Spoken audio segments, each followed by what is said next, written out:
네, 오늘 말씀의 제목은 안전한 사망의 골짜기라는 제목으로 말씀 함께 나누도록 하겠습니다. 시편 23편은 우리가 너무나도 잘 알고 있는 구절입니다. 교회를 다니시는 모든 분들이라면 이 시편 23편의 내용은 거의 암송하고 있을 정도로 시편 23편의 말씀을 가지고 말씀을 나눈다라는 것 자체가 솔직히 좀 부담이기도 하고 또 다 아시는 말씀이기 때문에 그래서 또 어떤 말씀으로 은혜를 함께 나눌까라는 고민들을 좀 했던 시간이었습니다. 그런데 이 23편은 우리가 다 좋아하듯이 구약을 통틀어서 가장 유명하고 아름다운 시에 속해 있는 시입니다. 그래서 많은 사람들의 마음을 격려해 주었고 위로해 주었습니다. 그래서 한 역사가는 이 시편에 대해서 시편은 낙담한 자들의 군대의 용기라는 노래를 불러주었고 아픈 이들과 토굴 감옥에 갇힌 포로들과 쓰라린 슬픔에 빠진 과부들과 외로운 고아들의 마음에 향유와 위로를 부어 주었습니다. 죽어가는 군인들은 이 시편을 들으면서 보다 평안한 죽음을 맞이했고 송장처럼 창백한 병원의 환자들은 밝은 빛으로 빛이 났습니다. 이 시편은 죄수를 찾아가 묶인 사슬을 깨뜨려 주었고 베드로의 천사처럼 상상 속에서 그를 인도해 집으로 다시 돌아가도록 노래를 불러 주었습니다. 그것을 통해 그리스도인 노예는 그의 주인보다 더 자유로울 수 있었습니다. 라고 고백할 정도로 이 시편 23편의 고백은 많은 이들에게 힘이 되고 또 능력이 되어 주었습니다. 세상에서 아무리 큰 고통을 당한다 할지라도 믿음을 가진 이들에게 가장 힘이 되고 평강을 주었던 이 본문이 바로 23편의 다윗의 고백입니다. 다윗은 목자와 양이라는 이 따뜻한 비유를 통해서 하나님과 그 백성들과의 관계를 이 묘사해 주고 있습니다. 그래서 소년 시절 다윗은 아버지의 양떼를 지키는 목자의 삶을 살아왔고 또 그래서 그는 이 시의 내용을 통해 아주 따뜻한 고백을 기록하고 있는 것입니다. 자신의 기억을 더듬으면서 다윗은 여호와는 나의 목자시니라고 고백합니다. 여기서 나의라는 단어는 단순히 하나님과 그의 단어는 하나님과 그의 관계가 얼마나 인격적이고 또 친밀한 관계인지를 강조해 주는 단어입니다. 고대 이스라엘에서 목자라는 직업은 모든 일 중에서 가장 천한 직업 중에 하나로 구분되어 있었습니다. 목자는 실제로 하루 24시간을 밖에서 지냈고 밤낮으로 날씨가 굿을 때나 좋을 때나 흔들리지 않는 헌신적인 태도로 자기의 양과 함께 살면서 양을 먹이고 인도하고 또 그들을 어려움으로부터 보호했습니다. 목자는 자기 양들을 보호하기 위해서 생명의 위협까지 무릅쓰면서 양들의 필요와 또 안전을 전적으로 책임을 지는 존재였습니다. 다윗은 자신이 목자로서 어떻게 양들을 보살펴 왔는지를 기억해 보면서 여호와 하나님께서도 양떼를 돌보는 목자와 같이 자신의 삶을 지켜주시기 때문에 나는 지금 이렇게 부족함 없는 삶을 살아갈 수 있게 되었다라고 감사하고 있는 것이죠. 만약 다윗이 목자로서 어린 양떼를 지키는 헌신적인 모습이 없었다면 어떻겠습니까?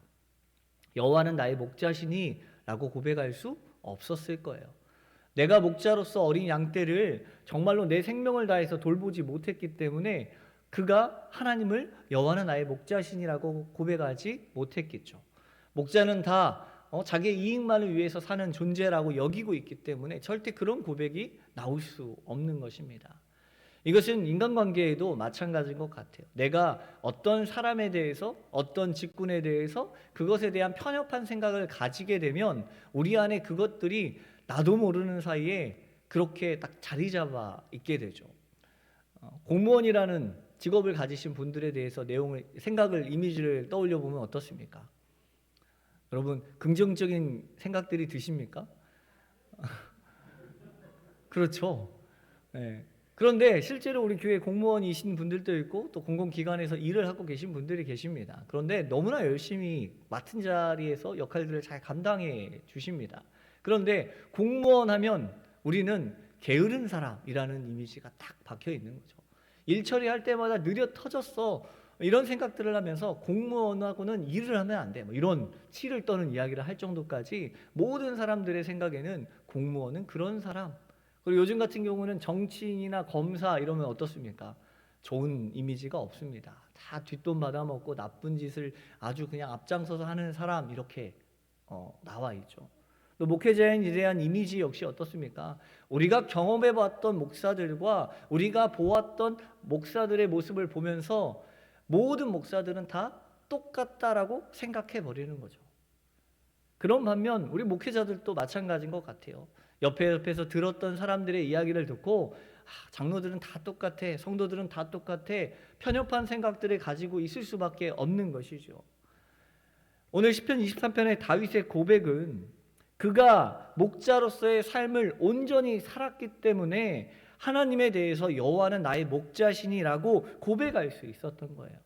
만약 우리가 내가 여러분들의 삶에 그러한 존재이다, 그들이 그러한 사람이다 라고 명확하게 이야기할 수 있는 것은 그러한 존재들에 대한 경험으로 인하여 내가 그렇게 이야기할 수 있는 것이죠. 양들은 본래 내버려 두면 전적으로 무능한 존재들입니다. 다윗은 자신의 목자로서 그 무능한 존재 양들을 어떻게 지켰는지를 생각해 보았습니다. 방어 능력이 전혀 없어 스스로 돌볼 수 있는 능력이 없고 모든 면에서 부족하고 눈이 어두워서 바로 앞만 볼 수 있고 또 털들은 얼마나 많이 있습니까? 매번 깎아주지 않으면 가시덩굴에 끼어서 움직이지 못하고 또 그 털들이 뭉쳐져서 무거워서 움직이지 못하고 자유롭지 못한 것들이 양들의 모습입니다. 그러나 그러한 연약한 양들을 목자였던 다윗이 어떻게 돌보았는지를 고민해 보게 된 것이죠.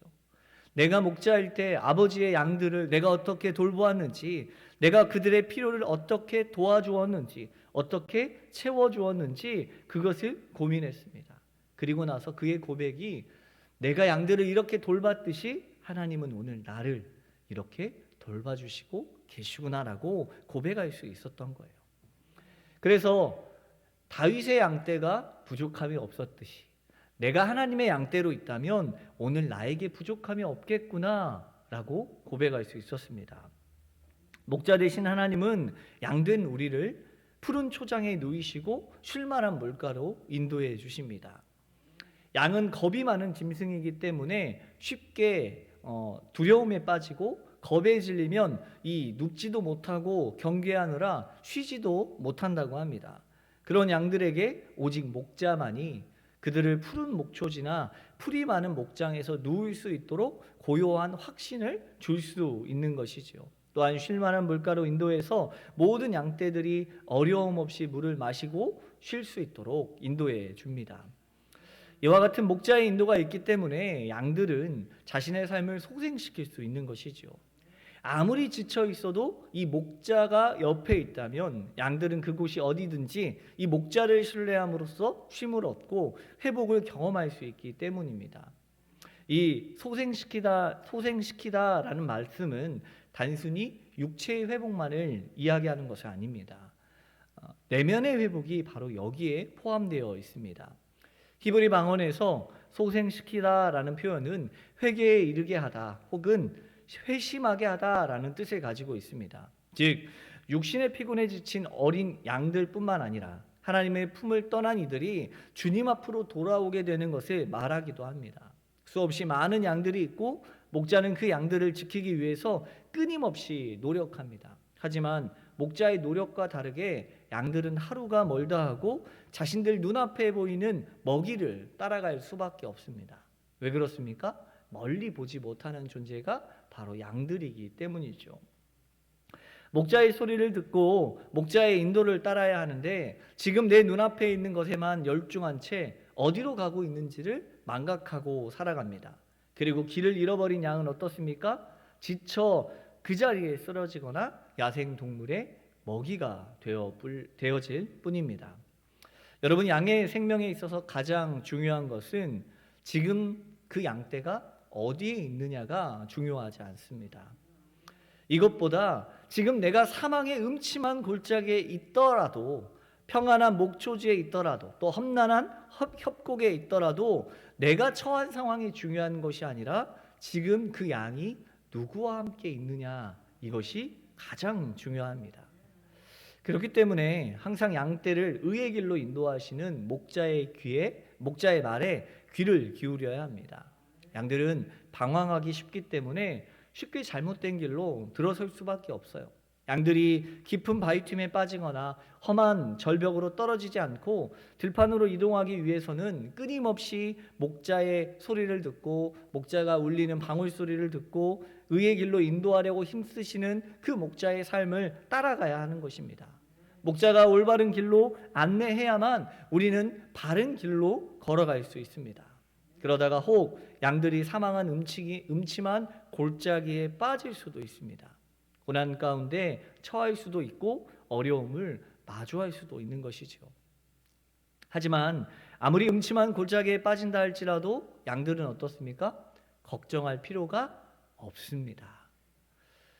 왜 그렇습니까? 아무리 음침한 골짜기라 할지라도 그 양들과 함께 하시는 목자가 있기 때문입니다. 양들이 어디에 있든지 어떤 어려움에 처하든지 양들은 걱정할 필요가 없습니다.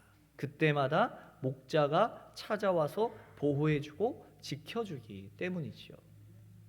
목자가 없는 평탄한 목초지보다 오히려 목자가 함께하는 사망의 골짜기가 더욱 안전한 거예요. 겉으로 보기에는 평안해 보이는 목초지라고 할지라도 양들이 있는 곳에는 어김없이 누가 기다리고 있냐면 늑대가 기다리고 있습니다. 어려움이 기다리고 있는 거예요. 올해 초에 전 세계적으로 큰 주목을 받았던 영화 중에 여러분 미나리라는 영화 들어보셨죠? 그 영화가 이 아카데미상을 수상을 했고 여우조연상 부분을 수상하고 영화는 작품상, 감독상, 각본상, 나무주연상, 음악상 어떤 부분적인 후보에 오른 영화입니다. 이 영화의 내용은 대략 이래요. 1980년대 미국으로 이민을 간 한국 이민자 가족이 시골에서 농장을 만들면서 이 아메리칸 드림을 꿈꾸는 이야기를 다룬 영화입니다. 그런데 제가 그 영화를 보면서 감명 깊게 보았던 장면이 있습니다.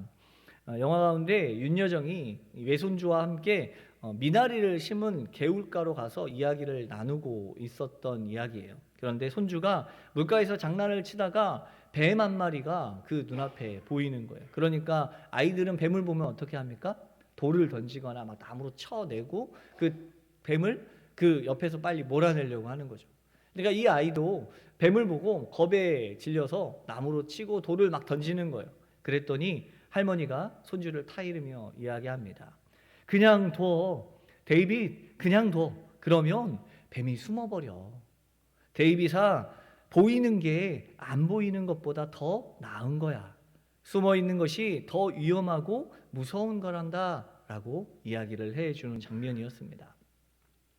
그래서 제가 영화를 보다가 정지를 딱 하고 빨리 그 내용들을 기록에 남겨놨어요. 휴대폰에 기록을 남겨놓고 여러분들과 언젠가 한번 나눠야겠다라고 이따가 이번에 이렇게 나누게 됐는데요. 어린 손주에게는 어려운 말일 수도 있을 것 같습니다. 그런데 가만히 곱씹으면 맞는 말입니다. 위험한 것은 오히려 눈에 보이면 그다지 위험하지 않습니다. 손주와 외할머니가 함께 있기 때문에 또 명확하게 그 위험한 뱀을 보았기 때문에 그것은 어떻습니까? 피해갈 수 있어요. 아무리 사망의 골짜기라고 보이는 곳이라도 그곳이 위험한 곳이라고 알게 되고 또한 그 위험한 곳에서 나를 지켜주는 목자와 함께 있다면 아무리 그곳이 어려워 보이고 아무리 무서워 보이는 곳이라고 할지라도 그것은 두려움 없이 맞설 수 있는 곳이 되어집니다. 그렇기 때문에 양에게 있어서 가장 중요한 것은 바로 이 목자가 함께하는 것입니다. 이것은 그리스도인들에게도 당연하게 적용되는 것입니다. 사단의 공격이 명확하게 보이면 우리는 어떻습니까? 하나님 앞에 서려고 합니다. 기도합니다. 하나님 앞에 더욱더 엎드립니다. 목자의 음성을 듣기 위해서 하나님의 인도를 기다립니다. 우리의 삶에 하나님께서 나와 함께 주셔야만 내가 살아날 수 있는 것을 알기 때문에 나의 어려움 가운데 주님 앞에 엎드릴 수 있는 것이죠. 지금 우리의 삶에, 우리 교회에, 우리의 가정에, 우리의 사업장에 어려움이 있으면 누구나 그 어려움 앞에 하나님 앞에 먼저 기도하는 것이죠. 기도해야 문제가 해결됨을 분명히 알고 있기 때문입니다. 오늘 다윗이 고백한 4절의 고백을 보면 이렇게 기록되어 있지 않습니까? 내가 사망의 음침한 골짜기로 다닐지라도 해를 두려워하지 않을 것은 주께서 나와 함께 하심이라. 주의 지팡이와 막대기가 나를 안위하시나이다 라고 고백합니다. 다윗은 이 고백을 보면 아주 확신에 차 있습니다. 지금 내가 죽을 것 같은 상황이라도 주님이 나와 함께하면 나는 두려워하지 않습니다. 우리는 이 고백에 언제나 아멘으로 화답하고 그 말씀의 은혜를 받습니다. 그런데 정말로 4절의 이 고백을 온전히 이해하고 또 그것을 간절히 바라는 사람들이 과연 있을까요?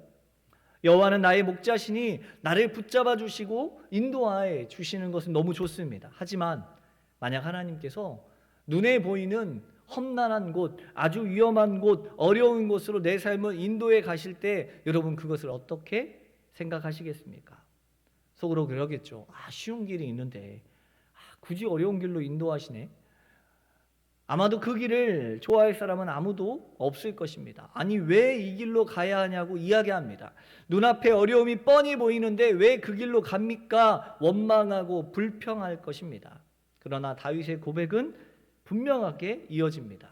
사망의 음침한 골짜기로 무엇합니까? 다닐지라도. 사망의 음침한 골짜기로 다닐지라도 라고 말하고 있습니다. 사망의 음침한 골짜기를 차단해 주신다고 쓰여져 있지 않습니다. 여러분 신앙생활을 하면서 어쩌면 이런 부분이 상당히 섭섭하게 느껴집니다. 이거 하나님 능력 좀 있으신 분이 알아서 차단해 주시고 알아서 해결해 주시면 참 좋겠는데 굳이 왜 내 삶을, 굳이 왜 우리 교회를 이렇게 어려운 길로 인도해 가시는가 라고 고민합니다. 그런데 이 구절에서 가장 핵심이 되는 부분은 사망의 음침한 골짜기로 다닐지라도가 아니에요. 가장 핵심적인 구절은 바로 이것입니다. 사망의 음침한 골짜기가 아니라 주께서 나와 함께 하심이에요. 내가 어디로 다니는 건 중요하지 않습니다. 주께서 나와 함께 하시느냐 하시지 않느냐가 중요한 것입니다. 양에게 있어서 그의 삶은 어디로 가는지 알고 가는 게 아니에요. 내가 지금 이 길로 가면 목초지가 있는지, 이 길로 가면 낭떠러지기가 있는지, 이 길로 가면 푸른 초장이 있는지 아니면 급류가 있는지 그것을 알고 가는 게 아닙니다. 그저 목자가 인도하는 대로 걸어갈 뿐입니다. 그리고 그 길에서 무엇을 만납니까? 푸른 초장도 만납니다. 사망의 골짜기도 만나고 쉴만한 물가도 만나고 험난한 급류를 만나기도 합니다. 늑대의 공격이 있기도 합니다. 그런데 그때마다 누가 함께 하십니까? 주께서 나와 함께 하십니다. 목자 되신 그분이 나와 함께 하십니다. 앞선 2절에서 나오는 푸른 초장이나 쉴만한 물가와는 분명히 대조되는 장소이지만 다윗이 사망의 음침한 골짜기, 즉 환난 가운데 빠져나올 수 없었던 그곳에서 죽음이 거의 임박한 상황에서 지난 날을 회상해 보면서 그가 그곳에서 빠져나올 수 있었던 이유를 분명하게 고백하는 것입니다. 어떠한 어려움이 있어도 하나님은 다윗과 함께 있습니다. 하나님과 다윗은 친밀함과 다윗의 인격적인 관계가 그의 고백을 통해 잘 드러나 있습니다. 누구를 얼마나 신뢰하는가? 그에 대한 물음은 우리가 고난을 겪을 때 분명하게 드러나 있습니다. 여러분 고난을 마주하게 되면 누구를 찾아갑니까? 가장 신뢰할 만한 대상을 찾아갑니다. 나에게 가장 힘이 되고 나에게 가장 도움이 될 사람을 의지합니다. 그 사람의 도움이 없이는 어려움을 이겨낼 수 없다라는 사실을 알기 때문에 그 대상을 찾아가 의지하고 의논하고 문제를 해결해 가려 합니다. 다윗에게는 바로 그분이 하나님이었습니다. 하나님과 함께 하심을 통하여 그가 아무리 힘들고 어려운 사망의 골짜기라고 할지라도 헤쳐나갈 수 있었습니다. 우리의 영적 상태가 좋은 시기에는 주님이 나와 함께 하신다는 것과 주님이 나와 함께 하셔야만 내가 살아날 수 있다는 것을 확신할 때입니다. 여러분 그런데 그때를 보통 언제 느끼십니까? 하나님이 나와 함께 하시는구나 라는 것을 경험할 때가 보통 언제입니까? 저는 제 삶에 하나님이 나와 함께 하실 때를 경험했을 때가 아마 대부분 사망의 음침한 골짜기에 거하고 있을 때였던 것 같습니다. 헤쳐나갈 수 없는 어려움들이 길지 않은 인생 가운데 참 많이 있었던 것 같아요.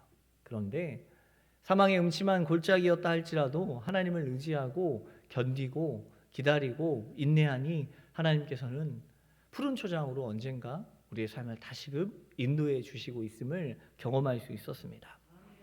다윗은 그 음침한 골짜기에서 하나님을 경험했습니다. 그리고 그때 그의 믿음의 고백이 쓰여졌습니다. 오늘 우리도 지금 우리의 삶이 사망의 골짜기, 음침한 골짜기에 있다라고 여겨지면 여러분 지금이 언제입니까? 기회입니다. 하나님과 더욱더 가까이 할 수 있고 하나님의 인격적인 그 함께 하심을 경험할 수 있는 기회입니다. 오늘 내 삶에, 우리 교회에, 우리의 삶에 문제가 있고 어려움이 있다면 기회입니다. 주님 앞에 기도할 기회입니다. 다윗은 훗날 아무도 함부로 할 수 없는 당대의 강력한 왕이 됩니다. 그런데 이 시편 23편은 그가 가장 최고의 전성기를 이루고 있을 때 쓴 시가 아닙니다. 오히려 그가 도망을 다니고 그의 목숨을 연명할 때 도망가다가 갈 곳이 없어서 골리앗의 고향에까지 들어가서 침을 질질 흘리며 최악의 상황 속에서 하나님을 고백한 시입니다. 사망의 음침한 골짜기를 다윗은 분명히 알고 있었던 거예요.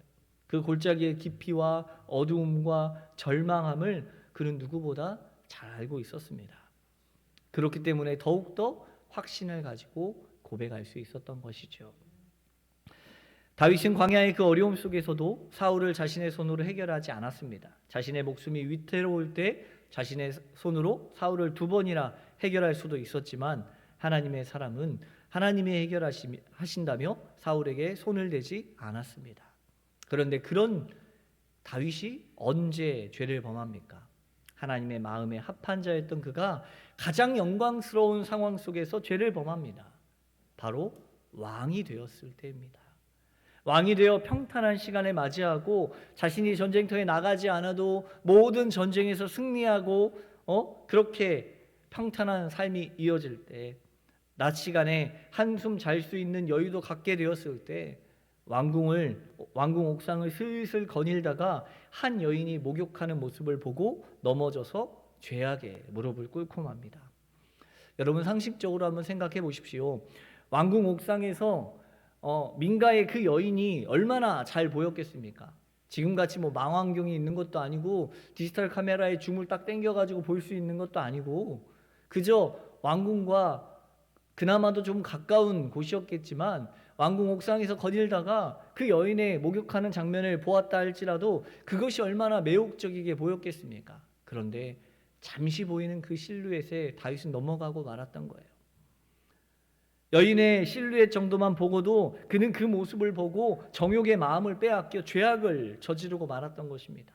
내가 지금 사망의 음침한 골짜기에 있었다면 그것을 보았겠습니까? 볼 여력이 없죠. 볼 수가 없습니다. 그런데 지금 내 삶이 평탄하고 살만하니까 무엇이 보이는 거예요? 다른 것이 보이는 거예요. 다른 것에 간섭하고 싶고 다른 것을 빼앗고 싶고 다른 것에 대해서 욕심이 생겨나는 것이죠. 그렇기 때문에 가장 위험한 때는 사망의 음침한 골짜기가 있을 때가 아닙니다. 오히려 그 사망의 골짜기에서는 우리가 끊임없이 하나님을 찾을 가능성이 큽니다. 어려움과 문제가 바로 눈앞에 보이기 때문에 절대로 목자의 곁을 떨어질 수가 없는 거예요. 하나님의 이름만을 부르고 기도할 수밖에 없는 거예요.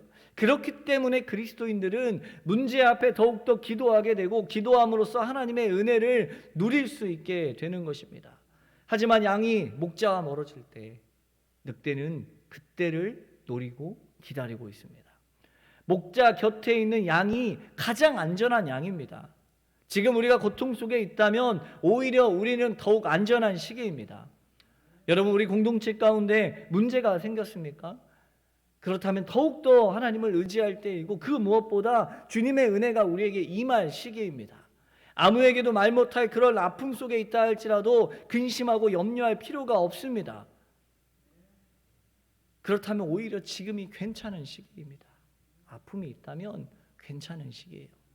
그래서 저는 개인적으로 작년이 더 좋았던 것 같아요.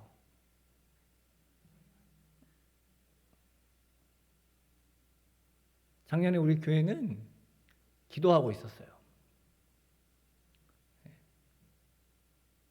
새벽에 제단을 지키면서 새벽에도 20명씩 나와서 기도하시는 성도님들의 기도가 저를 이 자리에 있게 했어요. 교회를 지킬 수 있는 힘이 되었어요.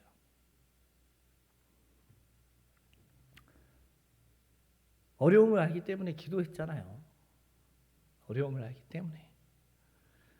우리가 하나님과 더 가까이 하지 않으면 우리의 문제가 해결되지 않을 것 같고 우리의 어려움이 지나가지 않을 것 같고 그래서 더 발버둥치고 기도했습니다.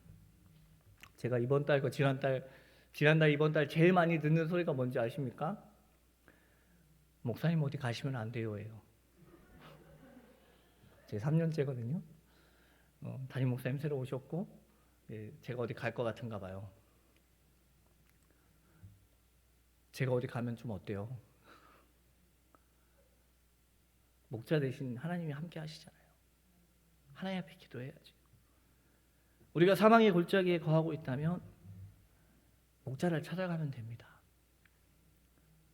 목회자를 바라보지 말고 목자 대신 하나님을 찾아가야 돼요.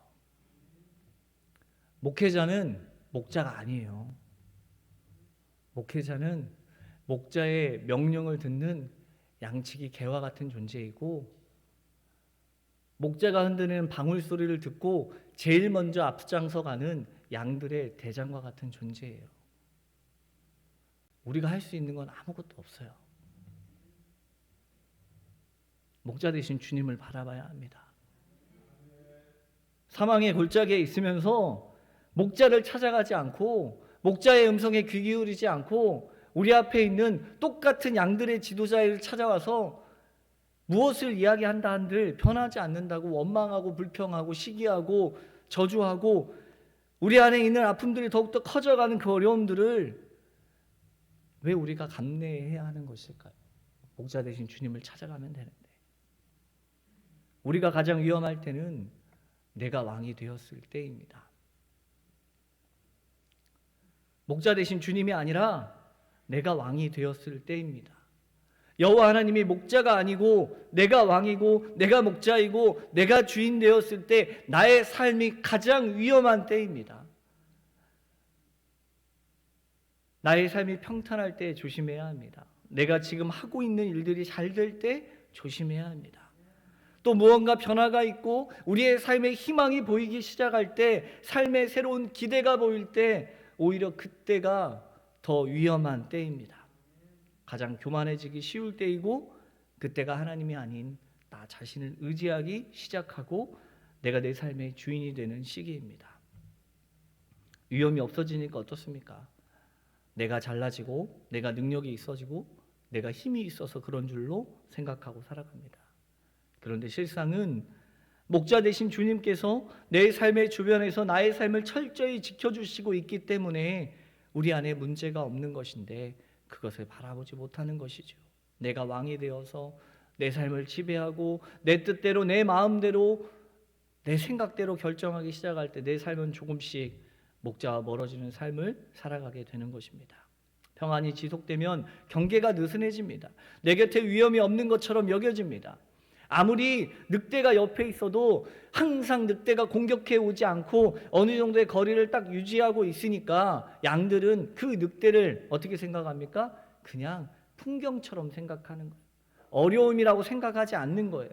그러니까 점점 그 경계를 무너뜨리는 것이죠. 여러분, 늑대는 항상 기다리고 있습니다. 내 생명을 빼앗아갈 존재라는 사실을 우리는 분명히 알고 있어야 합니다. 그런데 항상 거리를 둔 채 있으니까 위협이라고 생각하지 않게 되고 그것이 위협이라고 여겨지지 않게 되면 이제 우리 안에 문제가 생길 수밖에 없는 거예요. 방심하게 되고 경계를 풀게 되는 거예요. 그러면 어김없이 사고가 날 수밖에 없습니다. 자전거를 타거나 운전을 하게 될 때 여러분 가장 사고가 많이 나는 시기가 언제인지 아십니까? 이제 막 초보 운전 딱지를 뗐을 때입니다. 막 운전을 배우기 시작할 때는 오히려 사고가 덜 납니다. 언제 차가 내 옆에 올지 두려워서 겁을 먹고 천천히 안전운전을 하기 때문이죠. 때로는 지켜보는 사람이 답답할 정도로 서행하고 안전을 외치며 운전합니다. 그런데 어느덧 자신감이 붙으면 어김없이 사고가 발생합니다. 이 정도는 아무것도 아니라고 생각되어질 때 생각하지 못한 문제들이 생겨납니다. 우리는 지금까지 여러분 우리의 삶에 많은 어려움들이 있었지만 그것들을 잘 이겨내 왔습니다. 사망의 골짜기와 같은 아픔을 견뎌서 이제 축복의 날들이 기다리고 있는 삶을 향해 걸어 나가고 있습니다. 삶의 희망이 모이고 문제가 해결된 것처럼 여겨지는 날들이 우리 삶에 이어지고 있습니다. 그러나 사단은 우리를 포기하지 않고 우리 주변을 계속해서 어슬렁거리고 있습니다. 우리를 지켜보고 있습니다. 희망이라는 달콤한 유혹에 넘어가서 경계를 풀고 사단을 사단으로 여기지 못하고 사단의 공격을 그저 넘어가는 바람과 같은 것이라고 여기며 내 삶과 항상 한참 동떨어진 존재라고 여기며 경계를 푸는 그 순간 목자와 거리가 멀어지고 사단과의 거리가 더 가까워질 수밖에 없는 것입니다. 위험하다 여기지 않으니까 마음의 경계를 풀고 우리의 마음이 가는 대로 움직이는 것입니다. 그때 사단은 기어코 우리를 덮치고 헤어나올 수 없는 사망의 골짜기로 우리를 끌고 가게 됩니다. 여러분 이때 가장 경계해야 할 때입니다. 지금 내가 양으로 살고 있는지 목자의 보호를 절실히 바라고 있는지 확인해 봐야 합니다. 양이 목자가 되려고 하면 나뿐만 아니라 양의 무리가 다 죽을 수밖에 없습니다. 하나님의 보호를 바라지 않고 내가 삶의 주인이 되어서 내 마음대로 살아간다면 그곳이 평안한 푸른 초장과 같아 보이는 곳이랄지라도 위험한 장소일 수밖에 없습니다. 목자의 음성에 귀 기울이며 살아가려고 하면 사망의 골짜기라 할지라도 그곳은 주의 선함과 인자하심이 가득히 넘치는 영원한 여호와의 집에 사는 삶이 되어질 것입니다. 그래서 오늘 우리는 모두가 양이잖아요. 저도 양이고 우리 성도님들도 양이고 우리 오경원 목사님도 양입니다. 누구의 보호가 있어야 됩니까? 하나님의 보호가 있어야 돼요. 하나님이 우리와 함께 하셔야 돼요. 그 함께 하심을 위해서 기도했으면 좋겠습니다. 그 함께 하심을 위해서 우리가 발버둥 쳤으면 좋겠습니다. 서로의 생각과 서로의 방향대로 막 뛰어나가려고 하는 것이 아니라 목자가 무엇을 말씀하시는지 하나님이 우리에게 무엇을 원하시는지를 듣기 위해서 기도했으면 좋겠습니다. 우리의 생각들을 내려놓고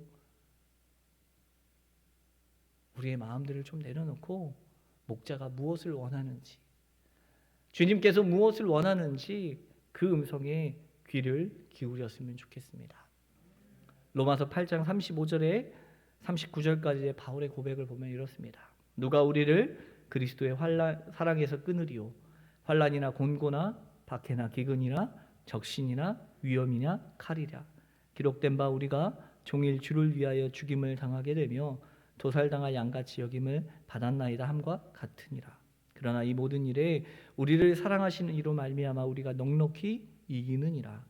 내가 확신하노니 사망이나 생명이나 천사들이나 권세자들이나 현재일이나 장래일이나 능력이나 높음이나 깊음이나 다른 어떤 피조물이라도 우리를 우리 주 그리스도 예수 안에 있는 하나님의 사랑에서 끊을 수 없으리라.